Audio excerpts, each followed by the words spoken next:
आज का जो क्वेश्चन है फूरियर सीरीज के ऊपर, तो देखते हैं क्वेश्चन क्या कह रहा है। Find Fourier series of the function F x. यहाँ पे एक एफ एक्स आपको फंक्शन दी हुई है जो माइनस पाई से जीरो के लिए -1 है और जीरो से प्लस पाई के लिए +1 है और जीरो के लिए 0 है।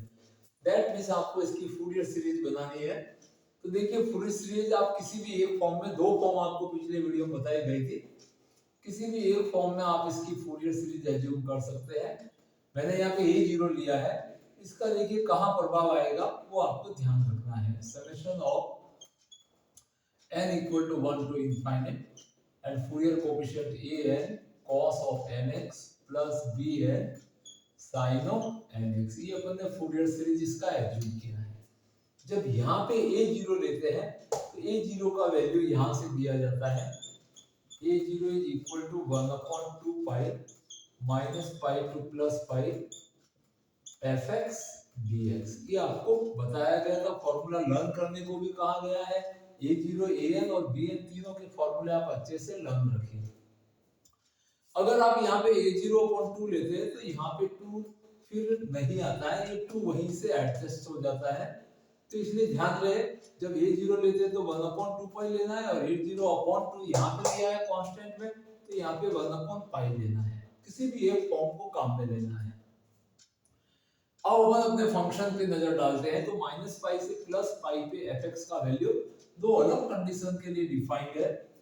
तो यहाँ से 1/2 पाई फंक्शन को इस तरह से आपको जो इंटीग्रल वैल्यू है माइनस पाई से जीरो के लिए fx dx, इसको अलग कर देते हैं और जीरो से प्लस पाई के लिए fx dx अलग कर देते हैं, बिकॉज अलग अलग वैल्यूज है। तो ध्यान रहे, अब fx का वैल्यू यहाँ पे भी रखना है, यहाँ पे भी, बट माइनस पाई से जीरो के लिए आपको -1 काम में लेना है और जीरो से पाई के लिए +1 लेना है। और उसके बाद छोटा सा इंटीग्रल करना है। इंटीग्रल करते समय ध्यान रहे कोई छोटी सी भी एरर ना हो जाए। तो fx का value -1 dx and plus 0 to pi के लिए fx का वैल्यू +1 dx। सिंपलीफाई करते रहिए इसको, 1/2 पाई -1 का इंटीग्रल दैट इज माइनस का x और माइनस पाई से अपर लिमिट 0 लगा देता हूं मैं, और 1 का इंटीग्रल x और यहाँ पे भी 0 से पाई लिमिट के लिए इसका सॉल्यूशन करते हैं। यहाँ से आपको भी कंफ्यूजन सी हो जाए, यहाँ पे भी नेगेटिव है, यहाँ पे भी नेगेटिव है। फिर जो इंटीग्रल के अंदर अपन जब भी किसी डेफिनेट इंटीग्रल को सॉल्व करते हैं और इसका integral suppose capital f of x आता है, तो लिमिट रखते हैं a से b, तो f of b minus f of a आता है। तो देखिए एक नेगेटिव यहाँ पे आएगा, upper limit minus lower limit, that is upper limit 0, फिर आएगा माइनस का साइन और माइनस लोअर लिमिट। तो ऑलरेडी एक माइनस यहाँ पे है, एक माइनस यहाँ पे है और एक माइनस यहाँ पे है। तो इससे थोड़ी कंफ्यूजन सी आपके हो सकती है और कोई एरर ना हो जाए, तो इस नेगेटिव को मैं बाहर रख देता हूँ। तो यहाँ से इसका इंटीग्रल वैल्यू आप बहुत आराम से काम करना सीखिए। जितना ज्यादा रिलैक्स होगे, फुली कॉन्फिडेंस के साथ आप सॉल्यूशन करेंगे, आपकी कभी कोई एरर नहीं आनी है। और थोड़ा सा एरर आने से बचाव करिए when negative sign is present in your solution in any exercise। तो नेगेटिव साइन से थोड़ा सा कई बार एरर हो जाती है, अच्छे वालों से एरर हो जाती है, तो आप बहुत सेफली चलिए। तो इस माइनस को मैं यहाँ पे ले लेता हूँ, दैट मींस आपकी लिमिट मैंने अभी ले रखी है -पाई से 0। यहाँ पे पॉजिटिव x है तो कोई इशू नहीं, यहाँ पे पाई -0 अपन ने वैल्यू रख दी। अब यहाँ पे 0 रखेंगे, फिर ये माइनस का पाई रखेंगे तो प्लस का पाई आएगा और ओवरऑल यहाँ से माइनस पाई मिलेगा। 1/2 पाई माइनस यहाँ पे 0 माइनस, ये लोअर लिमिट का माइनस, बट यहाँ की लिमिट भी -पाई है, तो यहाँ पे आपको फाइनली प्लस पाई मिलेगा और यहाँ पे प्लस का पाई। अब इस ब्रैकेट को ओपन करेंगे तो डेफिनेटली ये -पाई आएगा, तो -पाई से +पाई कटेगा, that means 1/2 pi multiply by 0 is equal to 0। तो आपने सबसे पहला वैल्यू फाइंड कर लिया है a0 और a0 का वैल्यू 0 आ गया है। इस वैल्यू को यहाँ पे आप नोट कर लेते हैं। तो अपन ने फर्स्ट कोएफिशिएंट वैल्यू इसका फाइंड किया जो कि a0 था, तो a0 का वैल्यू आपके पास 0 आ गया है। अब आपको an का वैल्यू फाइंड करके लाना है और बी एन का वैल्यू लेना है। तो कंटिन्यू रखते हैं इसी को।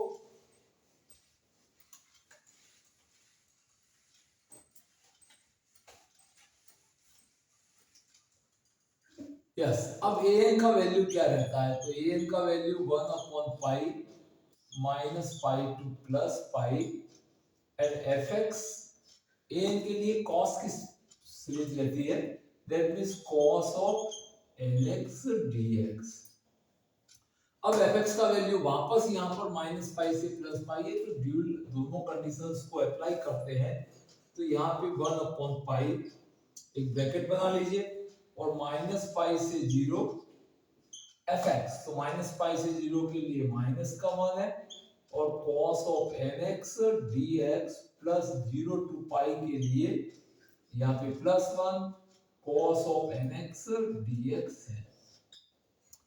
अब वैसे देखा जाए तो देखिए ये इंटीग्रल भी 0 आएगा। आपको ये भी बताया जाएगा कि डायरेक्टली अपन कैसे फाइंड कर सकते हैं या कैसे पता कर सकते हैं कि ये इंटीग्रल 0 आना चाहिए। तो उसके लिए आपको ग्राफिकल थोड़ा ध्यान होना चाहिए कि cos nx का माइनस पाई से 0 के लिए किस तरह का रोटेशन रहता है और 0 से पाई के लिए इसका cos प्लस x का कैसे रहता है। बट आपको यहाँ पे थोड़ा इंटीग्रल करके ही वैल्यू लेते हैं। 1/पाई जब a0 फाइंड किया था उसी तरह से इस नेगेटिव को आप बाहर छोड़ देते हैं और cos ऑफ nx का इंटीग्रल, तो देखिए साइन का डेरिवेटिव cos होता है, तो cos nx का इंटीग्रेशन sin nx और x का कोएफिशिएंट n है वो उसका डिवाइजर बनेगा। दैट मींस इस माइनस को तो मैंने बाहर ले लिया है और cos ऑफ nx का integral sin of nx divide by n, coefficient of variable always divisor of the term in integration and multiply in derivative. ये दो कंडीशन हमेशा याद करके रख लीजिए। और लिमिट माइनस पाई से 0 plus sine cos of nx का इंटीग्रेशन आपके यहाँ पे भी sine nx upon n and 0 to pi. अब थोड़ा कॉमन सेंस रखिए, पाई के ऊपर जब भी साइन थीटा रहता है ऑलवेज 0 रहता है। दैट मींस एक्स एक्सिस के एंगल के ऊपर आपके पास 0 पाई 2 पाई जितने भी वैल्यूज रहेंगे इवन ऑड, तो साइन थीटा एक्स एक्सिस के ऊपर ऑलवेज 0 रहता है। तो यहाँ पे साइन के लिए 0 पे भी साइन 0 रहता है और माइनस पाई हो या प्लस पाई हो, चाहे इधर से रोटेशन करो या क्लॉकवाइज करो, दोनों ही केस में 0 रहता है। तो ये वैल्यू भी 0 आएगी आपके पास और ये वैल्यू भी क्या नहीं है 0। दैट मींस ओवरऑल an का वैल्यू भी आपके पास में 0 ही आना है। तो इस तरह से आप डायरेक्टली लिख सकते हो कि sin थीटा ऑलवेज 0 रहता है। दैट मींस अपन ने दूसरा जो कोएफिशिएंट वैल्यू था वो भी फाइंड कर लिया, वो भी 0 आया है। अब अपन bn की तरफ बढ़ते हैं। तो bn को फाइंड करने के लिए अपन bn का फॉर्मूला अप्लाई करेंगे।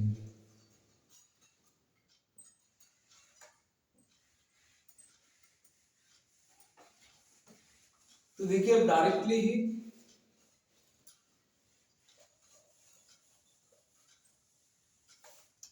यस bn वैल्यू के लिए देखते हैं। तो मैं डायरेक्टली इसको bn का फॉर्मूला आपको बता देता हूं। bn इज इक्वल टू 1/पाई minus pi to plus pi आपकी लिमिट है और fx के साथ में इंटीग्रेशन में साइन ऑफ nx dx रहता है।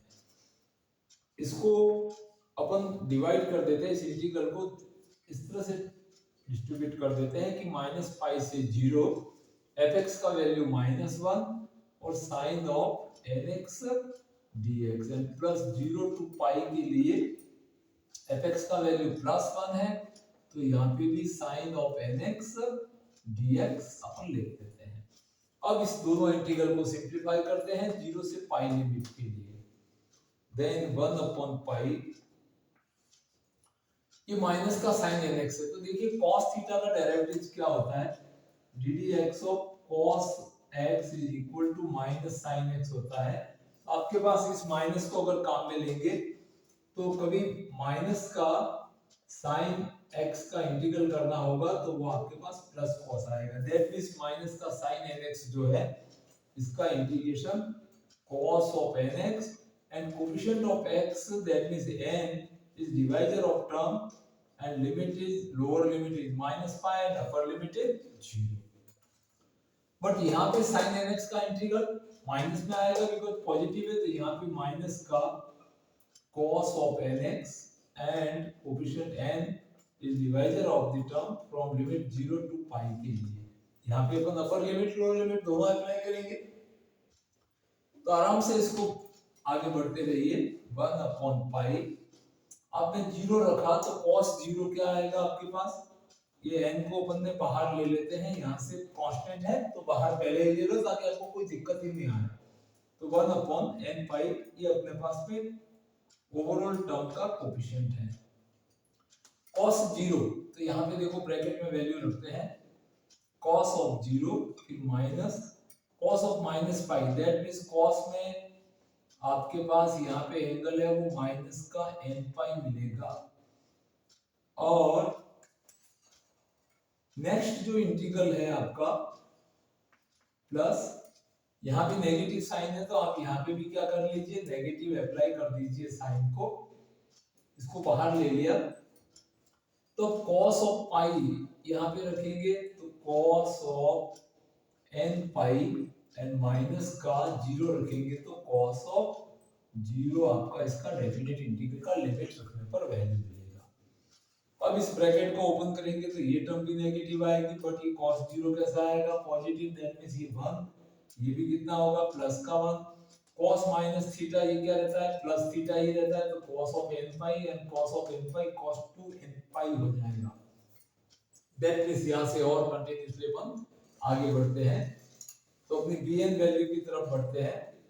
bn is equal to 1/n pi, bracket में cos 0 1 है, यहाँ पे भी क्या है cos ऑफ n पाई है और cos ऑफ n पाई, और यहाँ पे cos 0 1 है बट ये माइनस से माइनस ये प्लस हो जाएगा, तो यहाँ पे 2 minus twice of the cos n pi, cos n पाई ये अपने पास में वैल्यू आया। तो यहाँ से कॉमन ले लेते हैं, क्लियर, तो अपने पास में वैल्यू जो रहेगी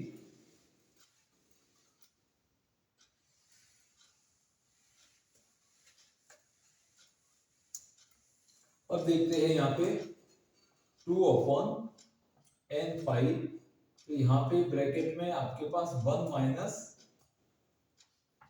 cos ऑफ n पाई रहेगा, ये अपने पास bn का वैल्यू आ गया है। तो देखिए an 0 था और a0 भी 0 था, तो अपनी जो सीरीज है वो सिर्फ इस वैल्यू पे डिपेंड करेगी।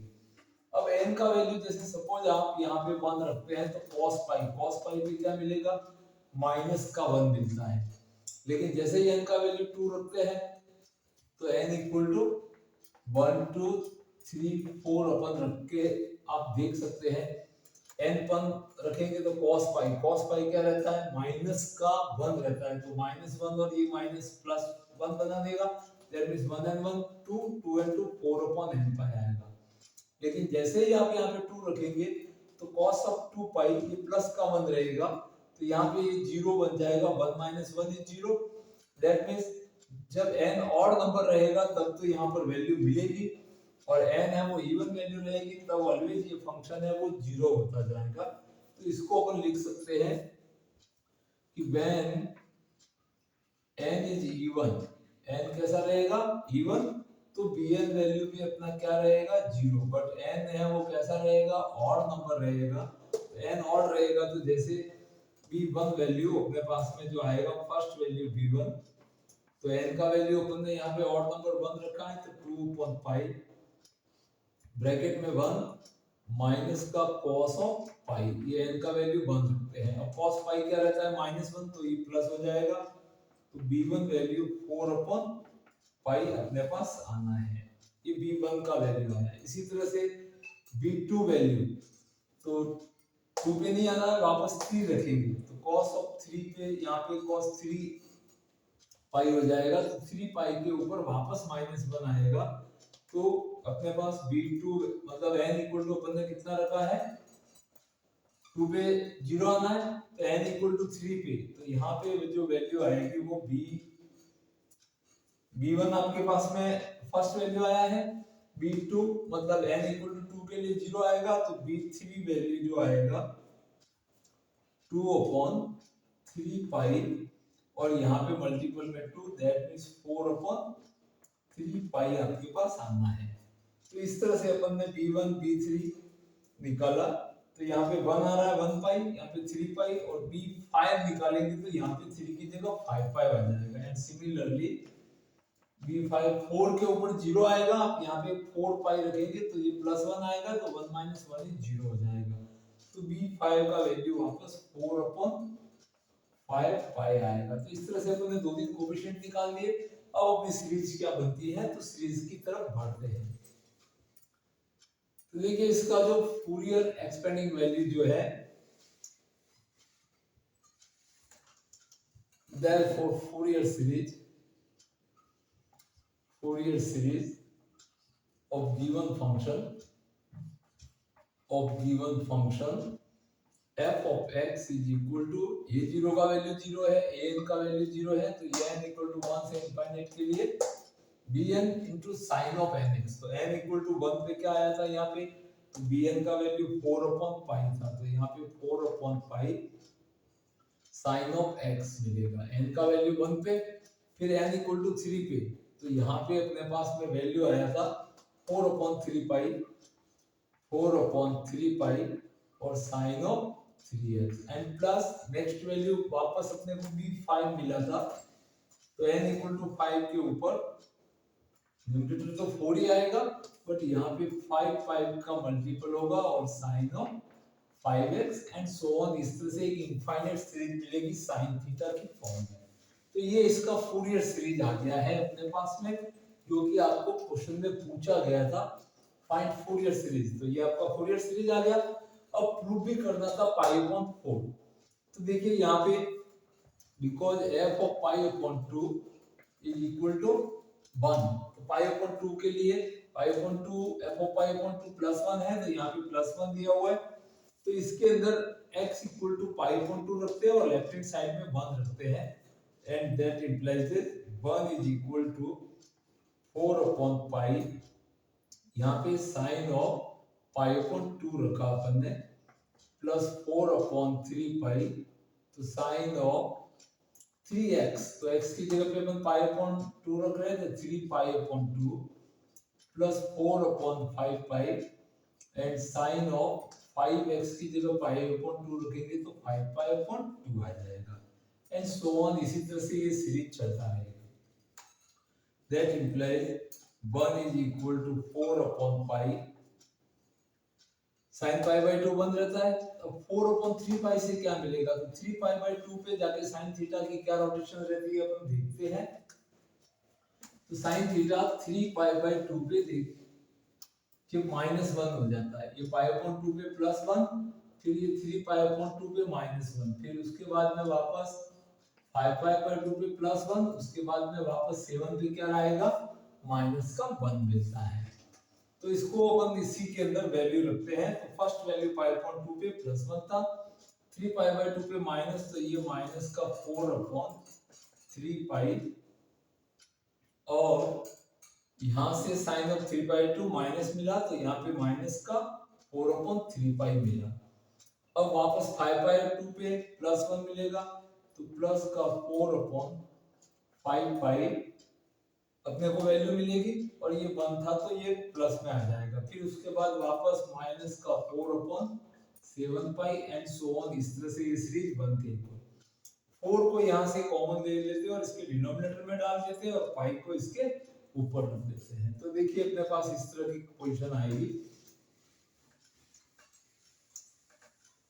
4 को आप कॉमन ले लोगे तो इसके डिनोमिनेटर में चला जाएगा, और पाई डिनोमिनेटर से कॉमन लेंगे तो न्यूमरेटर में चला जाएगा। That means π/4 is equal to, यहाँ पे आपके 4 तो इसके डिनोमिनेटर में चला गया, पाई इसके न्यूमरेटर में चला गया, तो यहाँ पे बचेगा 1 माइनस 4 और पाई दोनों कॉमन में चले गए, तो 1/3 बचेगा, और प्लस का 1/5 माइनस का 1/7 and plus and so on. इस तरह से आपको जो प्रूव करवाया जा रहा था कि फूरियर सीरीज भी फाइंड करना था और प्रूव करना था π/4 का वैल्यू सीरीज के इक्विवेलेंट होगा। तो अपन ने दोनों चीजें यहाँ पे प्रूव की, और इस क्वेश्चन में ये जाना है कि फूरियर सीरीज, जब भी आप क्वेश्चन सीरीज फाइंड करते हैं या कुछ प्रूव दैट कंडीशंस है, ऐसे क्वेश्चन एग्जाम में हमेशा आते हैं, रेगुलर आते हैं, वेरी इंपॉर्टेंट क्वेश्चन है। तो आपको यही कह रहा था कि अभी तक सब्सक्राइब नहीं किया तो सब्सक्राइब कीजिए और अपने फ्रेंड्स में अधिक से अधिक शेयर कीजिए, ताकि उनको भी इसमें अच्छी जानकारी मिले और अपना एग्जाम अच्छे से अटेंड कर सके। Thank you watching this video.